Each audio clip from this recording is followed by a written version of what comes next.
Welcome back to the channel. I'm going to walk you through what, in my opinion, is a perfect 4Runner overlanding build. So stick around.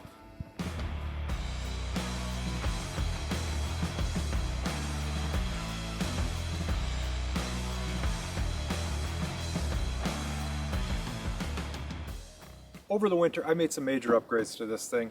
I put a rooftop tent on it, new roof rack. I upgraded the entire electrical system, starting with a Garmin power switch, and then finally kind of finishing it all off, I put full skids across the entire bottom, as well as everything that I've done to this in 2022 and 2023. So today, I'm going to walk you through the rig from top to bottom and show you what I think makes up, in my opinion, the best overlanding 4Runner. So starting off from the ground up, the major thing that I just finished was installing full skid plates across the entire bottom. I went with the RCI Skid Plates. They were a good value, I felt, for what I was getting. I didn't want to get rid of my TRD skid plate, so I went with their integrated system. So the engine skid is actually a two-part, the TRD, as well as then the RCI skid, and that's full aluminum. And then from there on, I went with all steel the rest of the way back, as well as the gas tank skid. My previous gas tank skid was pretty banged up, so I knew I had been hitting quite a bit on the bottom, and I just feel a lot more safe now having the protection with the RCI skids. Next, let's talk about the tires. So I actually love running my Goodrich KO2s. These are the 33-inch. You know, I've had these now since I bought the vehicle, basically, and this is my second set of them.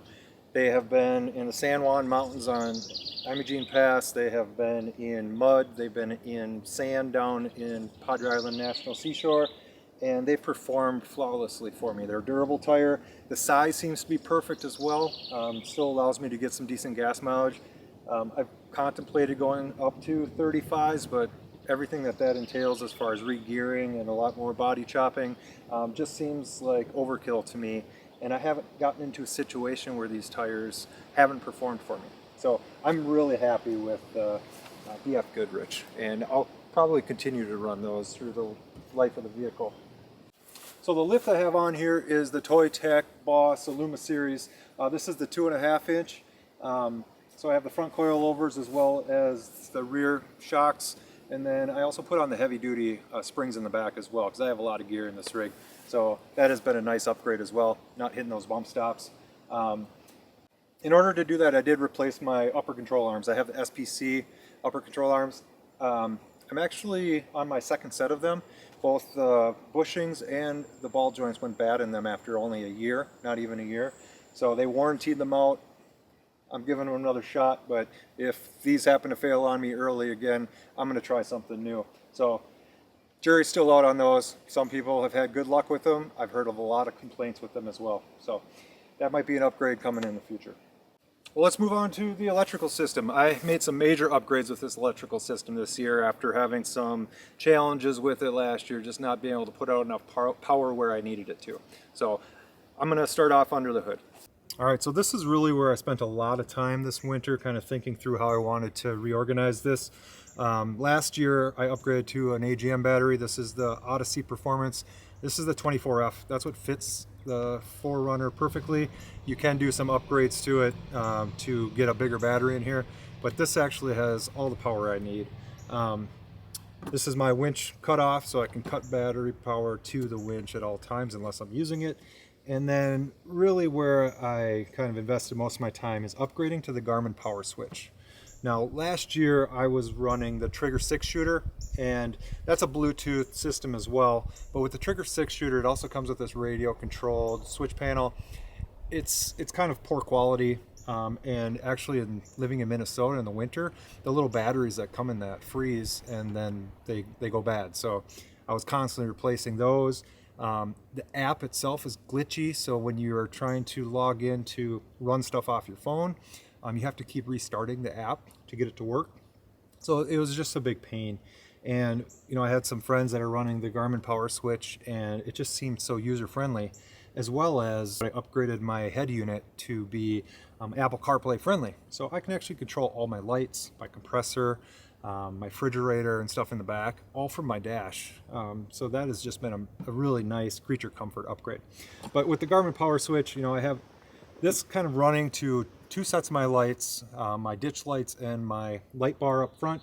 And then I also have it running over to this onboard air system that I'll walk you through here in a little bit. It's just a DIY, nice, quick, simple solution there to have some onboard air. And then it runs to the back as well, powering my refrigerator, as well as another DC outlet and some other USB chargers. So I now have some nice, decent power directly connected to my battery, but also with fuse protection that goes all the way to the back of my vehicle, and I'm not running into issues having my battery power my refrigerator for the length of stay that I need. So recently I was just out in Missouri at the Moore Expo, and my car sat for 2.5 days or so, and my refrigerator ran off my battery the whole time, and I kept checking the voltage, and the thing was doing great. So I had no issues there, and I proved to myself that this setup is simple, easy to install versus a dual battery setup, and it has all the power I need. So this has been a major improvement. Now let's walk around to the other side, and I'm going to share with you kind of my DIY onboard air system. So I actually did this onboard air system last spring. I had this little Viair 300p portable air compressor, and you know, I was taking it out, you know, airing up my tires with it, carrying it along, but I thought it'd be just a little bit more useful to have it actually mounted in the vehicle. So I built my own mount for it. I actually wired it into a relay that goes over to my switch panel and then over to the battery for the main power, and the thing has worked great.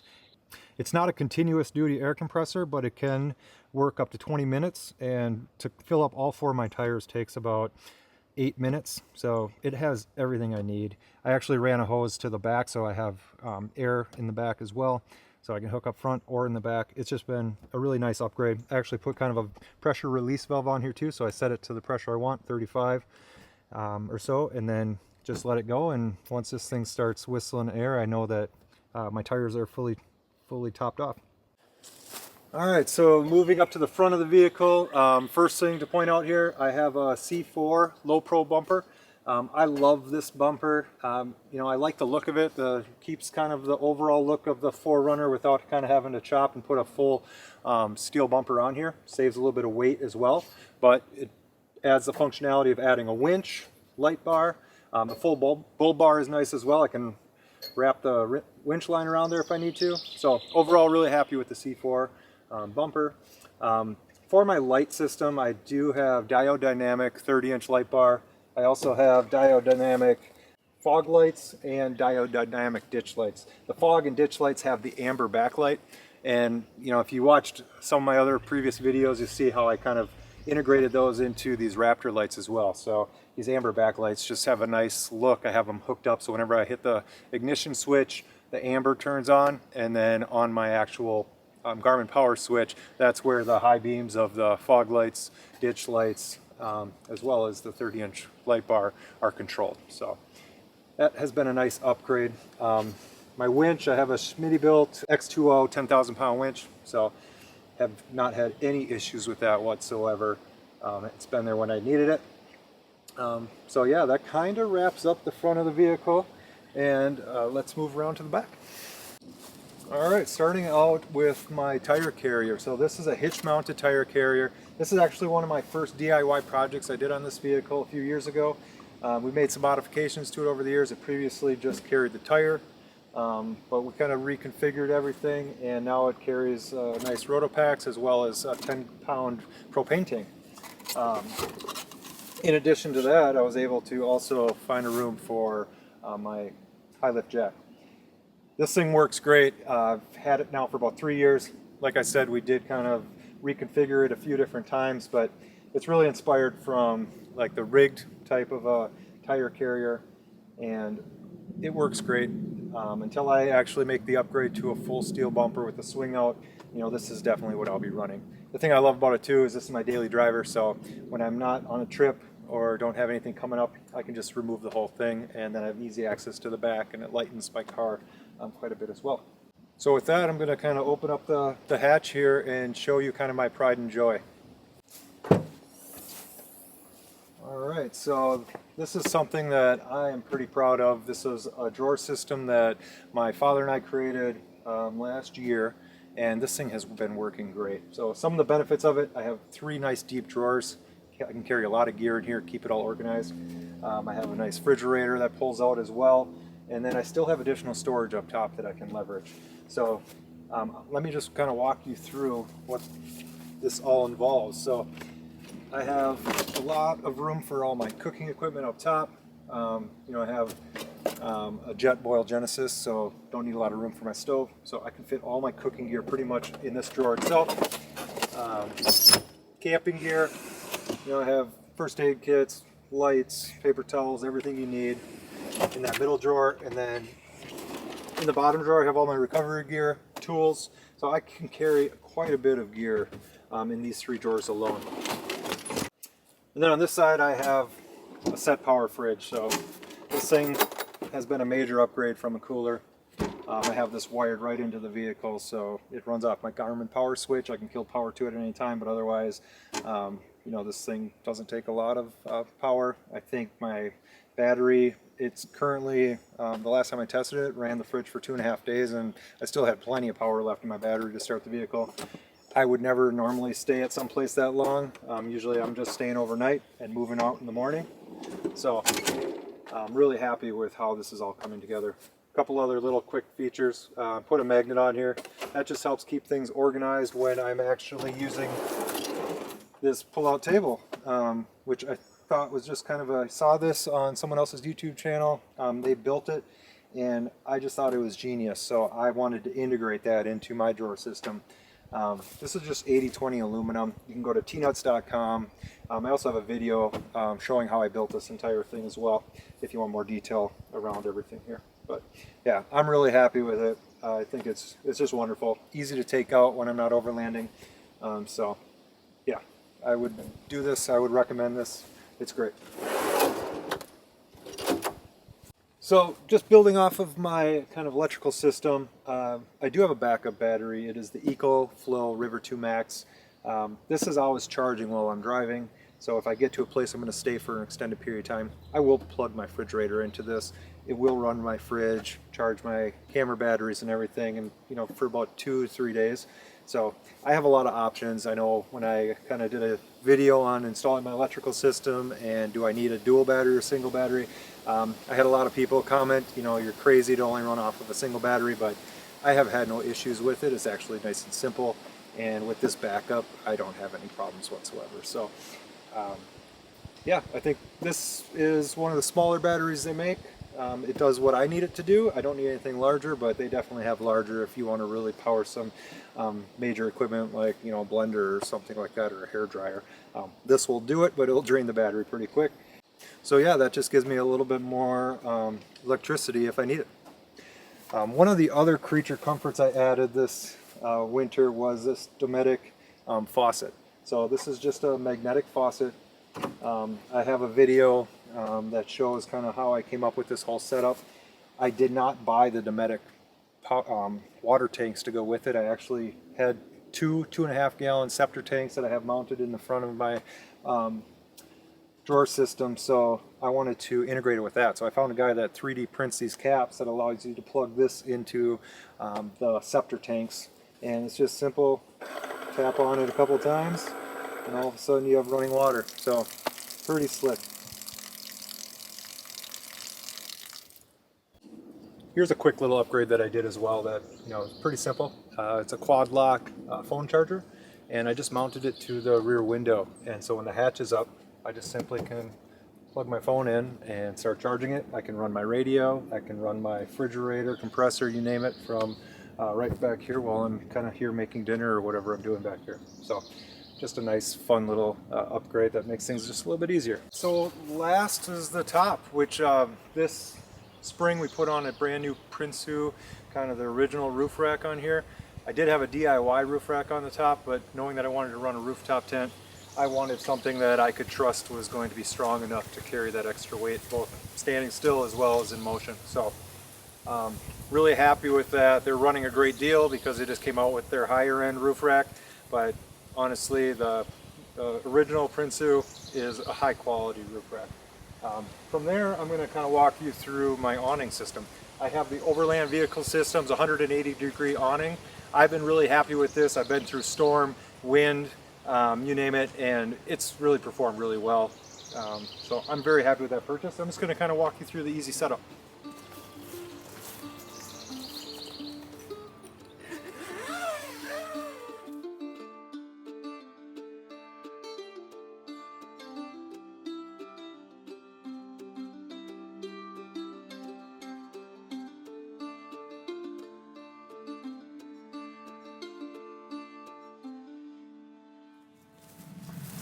And that's really it. I mean, that's how quickly that thing sets up.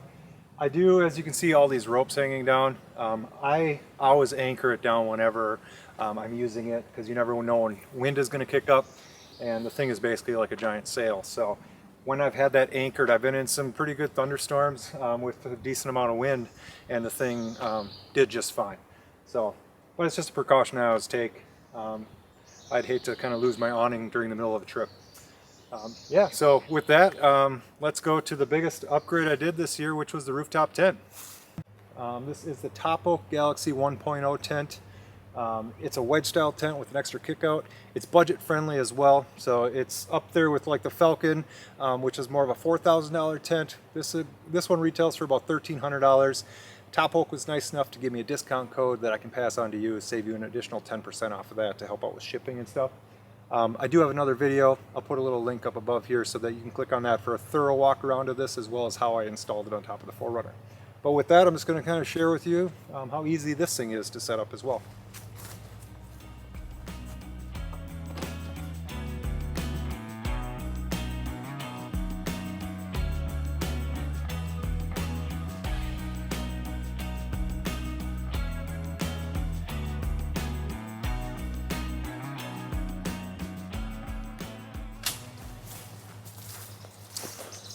That's it. That's how easy that is to set up. I think I had it up in, what, 2 minutes or so?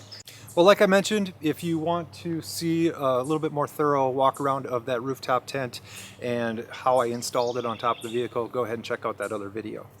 Well, that's it. That completes the full walk around of this 4Runner Overland build. In my opinion, this is the perfect build. I love the simplicity. It's not an overly built rig by any means. There's not a lot of places I can't go. I'm not using it for rock crawling. I'm using it for overlanding. You know, everything I try to do on this rig, I try to really think through the functionality of it to make sure that it's not something that I don't need. Obviously, you don't need all this stuff to go overlanding. You can take a four-wheel drive straight off the dealer's lot and head out to Imogene Pass if you wanted to and do just fine. But this just makes everything a lot more organized, a lot more comfortable, and I've really just enjoyed actually building all this stuff and installing all this stuff on my rig. So that's part of kind of the journey for me as well. You know, it has allowed me to really kind of get into this overlanding community and really see all the different opportunities and things you can do with it. If you want to see more of this kind of content, go ahead and ring that bell. That'll notify you when I put up additional videos. Otherwise, like, subscribe, and I'll see you next time.